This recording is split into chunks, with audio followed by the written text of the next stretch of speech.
Welcome back. Of the day, highlighting the Temple Owls, who a season ago went 3-9 overall, 1-7 in the conference, and their head coach Stan Drayton now in his third season. We have the pleasure to be joined inside the Lowe's Arlington Hotel with Coach Drayton. Coach, first of all, Let's listen in to Coach Stan Drayton, the head coach. I'll take it. It's a victory.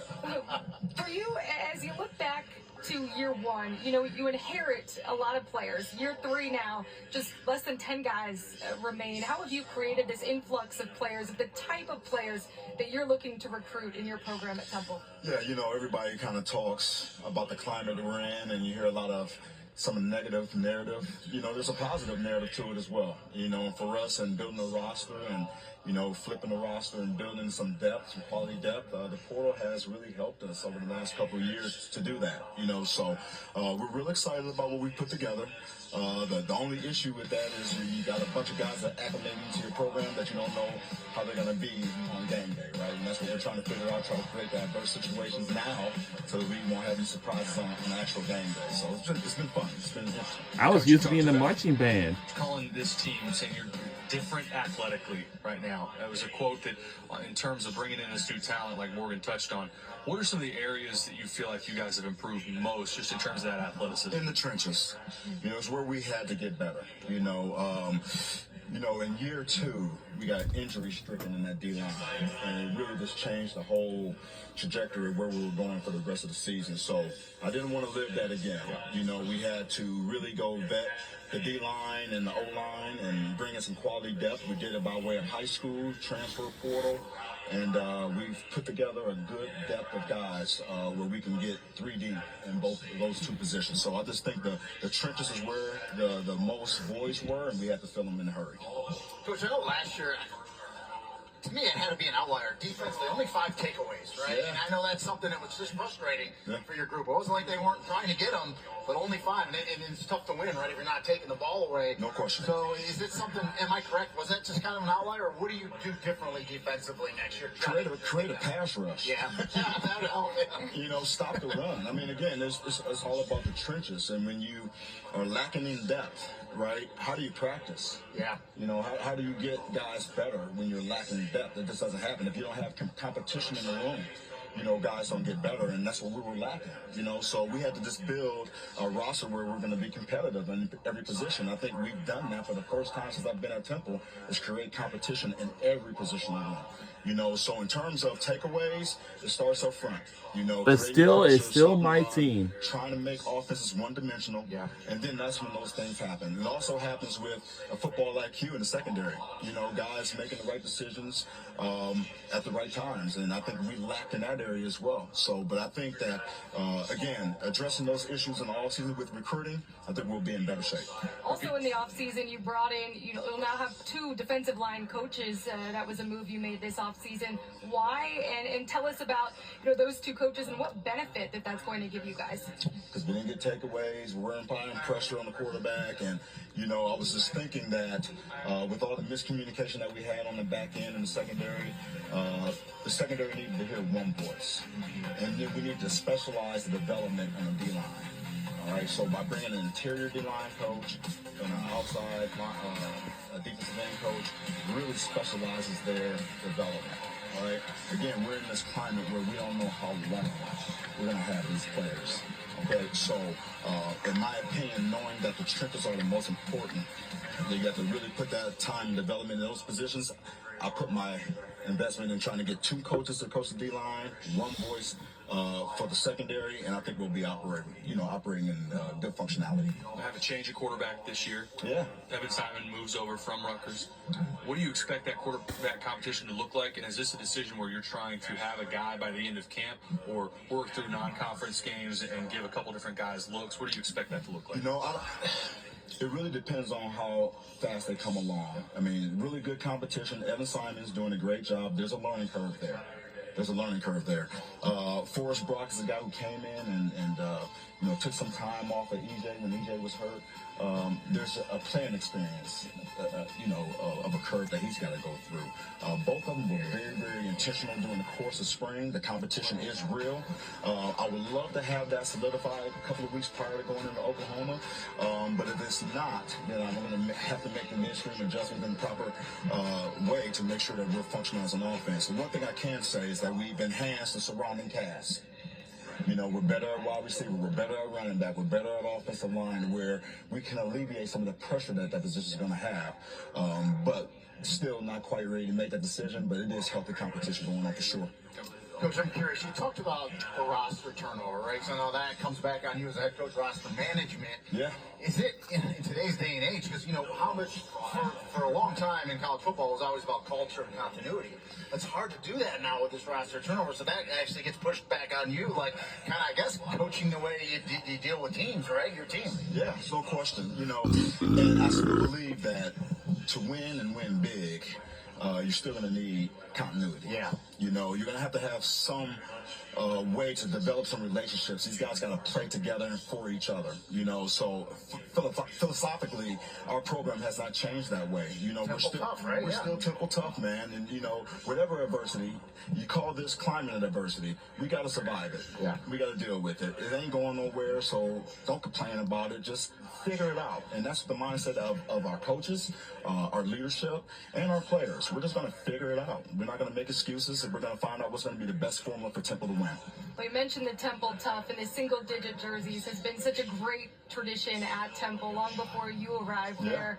For Ian Stewart, he's the only returning single-digit guy this upcoming season. Who stood out? I mean, I know you haven't officially announced them quite yet, but any guys that you think might surprise us here as they get awarded those jerseys coming up? So I take that award very seriously. When we give a single digit to an individual, it resonates with many people before them, that came before them, right? So I'm going to take my time and do it right.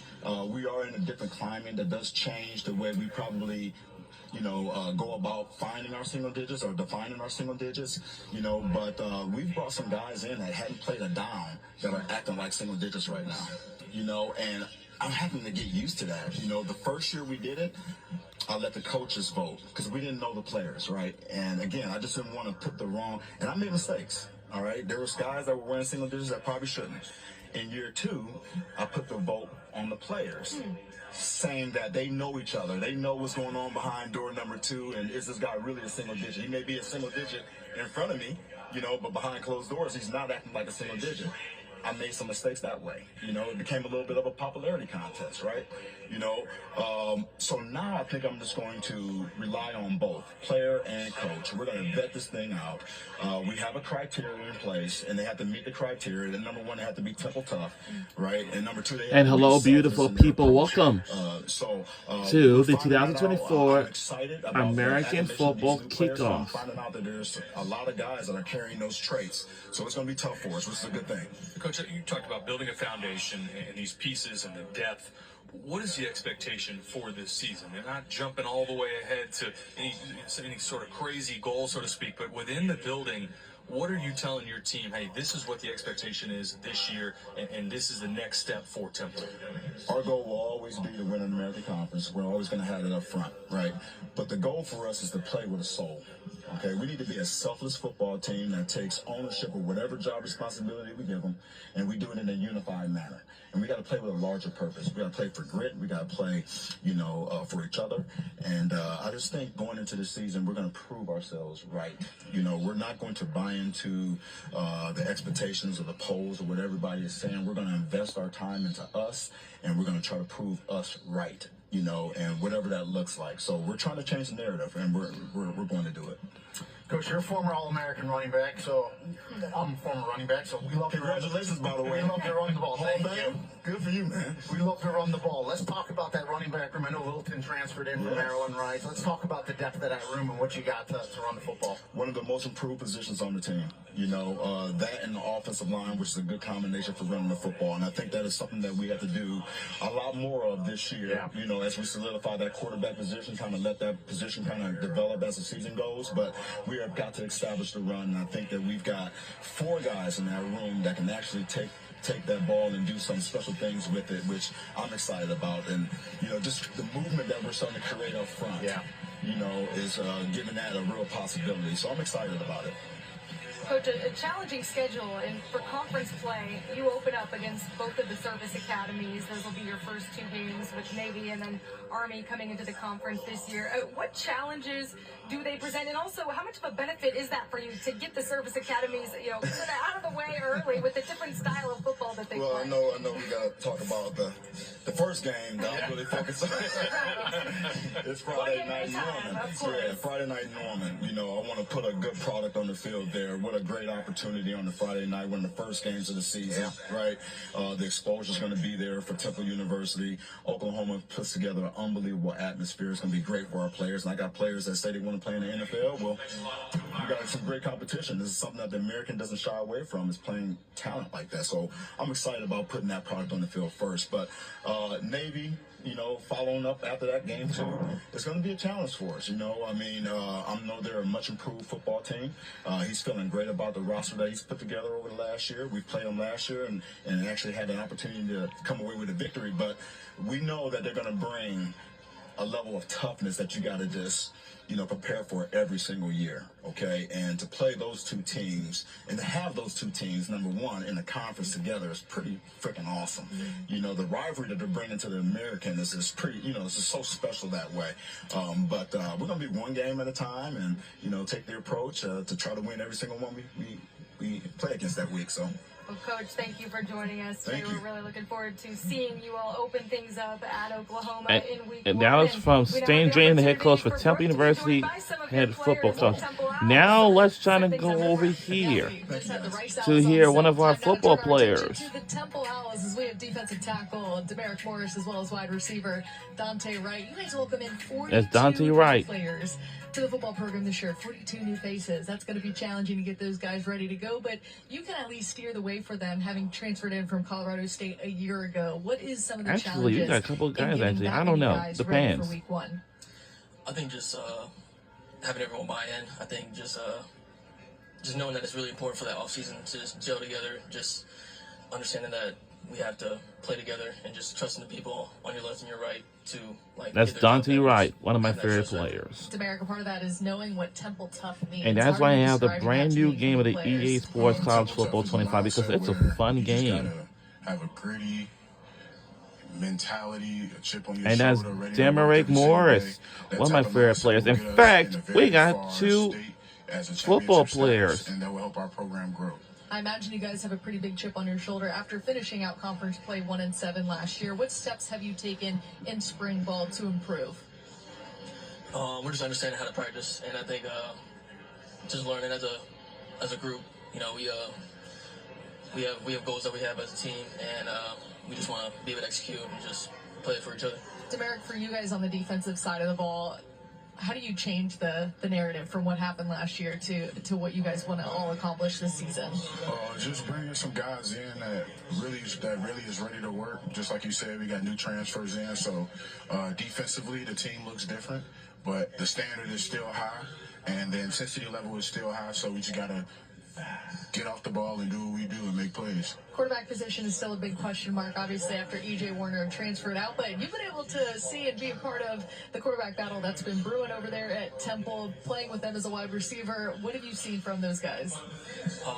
We had a lot of chances and opportunities to throw with them in the offseason and summer. I'm really confident in all the quarterbacks that we have. Any of them that we throw out, I think we're really confident in just getting the ball out and getting where it needs to be. I think we're really going to be just fine. Has anybody surprised you? I mean, who have you really gelled with from that group? I really like Forrest and Evan Simon, but I'm really surprised about Chris Dietrich. He's a really good freshman for us, really good arm talent, and I think he's going to be really good. Yeah, you're shaking your head yes to that. What have you seen from him? Those are key guys on the team that really just show up every day and give their all and just try their best at practice, and they help the younger guys get better and they help the older guys get better. They're going to get tested. I'm looking at the non-conference slate. Oklahoma and Utah State. Some tough challenges early on in the season, but what can you all gain from facing those opponents early on for the rest of the year? Start with you. I think we're going to see what our team's really about. Just if we're gonna weather the storm or take it head on, I think we're gonna see a lot about our team for these first couple games. Demaric, what are you looking forward to in playing those two programs? The big opportunity for us to go out there and show what we've been working on throughout this off season and throughout this spring ball and this summer, to show that we've been out there putting in work, but we still just gonna put our head down and continue to work. So that's all we're gonna do. I know y'all are acting real serious right now on the set, but I got to see these two kind of have fun with their head coach yesterday when we were doing some fun content things on the side. How would you describe how coach is like in practice? Into just outside of practice too. Yeah, he's a chill dude.